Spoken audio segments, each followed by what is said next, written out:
Quelque chose l'observait depuis le plafond. Quand cette fille se réveilla, confuse, elle constata qu'elle était menottée au lit. Ne comprenant pas ce qui lui arrivait, elle tenta de sortir de cette chambre, mais sans succès. Quand la prétendue scientifique arriva, elle détacha la fille, et lui expliqua qu'elle était la seule survivante d'une tornade qui avait pris toute sa famille. Mais en réalité, elle n'était pas dans un hôpital, elle était dans un centre de rééducation pour mineurs. Le lendemain, elle fit la rencontre des autres détenus, et voulut s'échapper avec sa nouvelle copine, mais en courant vers la forêt, elle fut violemment arrêtée par une barrière orange invisible. Se sentant trahie par la blague de Taylor, elle voulut lui faire payer, mais au moment où elle s'est approchée d'elle, elle disparut.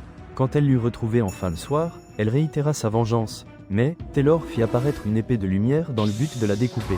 Heureusement, la scientifique arriva au bon moment, et protégea la jeune fille avec sa barrière orange. En voyant cette barrière, les jeunes comprirent que c'est la scientifique qui les prenait pour otages, et allèrent inspecter leur dossier. Ils découvrirent qu'elle voulait les utiliser comme armes, alors ils décidèrent de la confronter.